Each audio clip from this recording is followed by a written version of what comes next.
Okay, here we are, Tohatsu 30D, late 22 model, 2023 and up.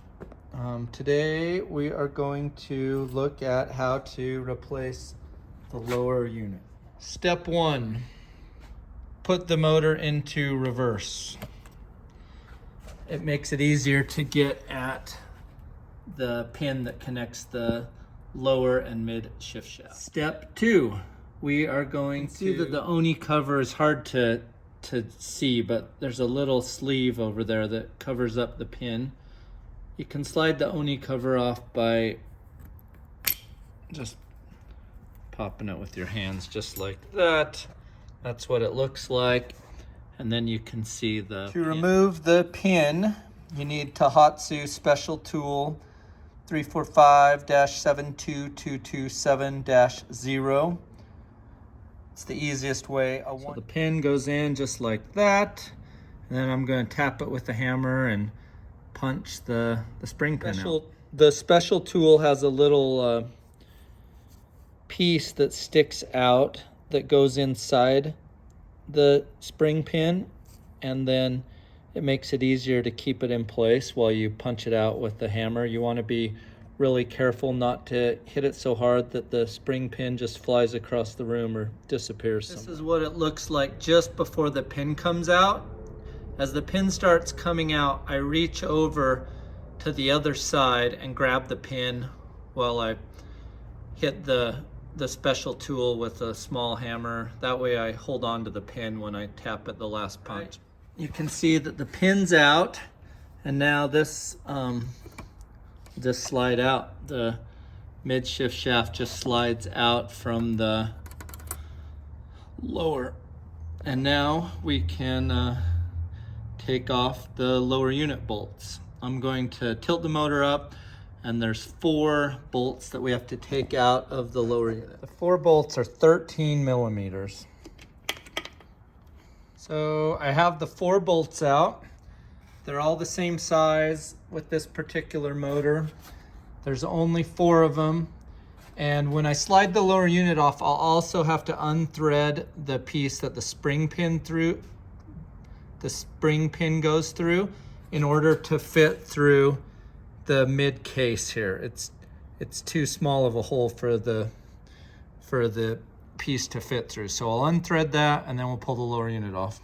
All right, you can see that piece is unthreaded, and now the lower unit will just slide right out. Okay, the lower unit's off. We go get our other lower unit, and when we push the lower unit back up into the engine, there's a few things we need to make sure match up, or this engine won't work properly. All right, shining a light up, you can see that this tube coming down, that's the water tube. So this piece right there needs to go over that.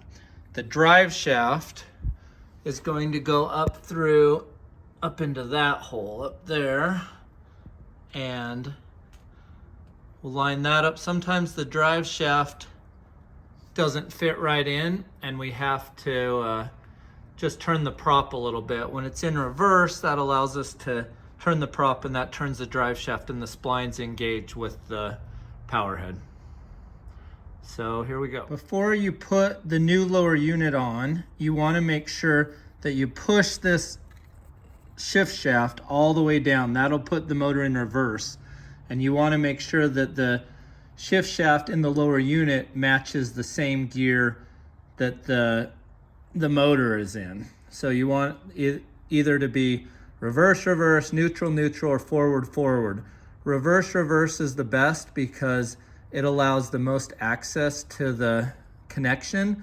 And also when you're pushing up or down, it keeps it in there. It doesn't knock one of them out of neutral or something. Starting to slide the lower unit up, and you can see that water tube that we have to line up. That's the most important part. Okay, that's locked on. Now, if you look on the casting, you see that B on this side and an A on that side. I always had trouble getting the bolts to line up on Tohatsu engines. Like if you it was hard to get all 4 to line up. But my dad taught me if you do A and B first, then everything lines up really easy. All right, so putting the bolt in cast holes A and B. Not going to tighten them totally tight, but get them within a few threads. Tighten A up a little more.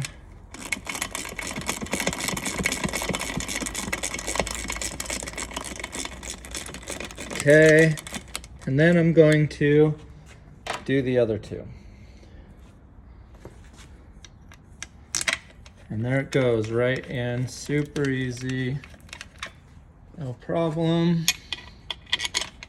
Same with this side, and perfect, I'll tighten those up. Next step, thread this piece back on.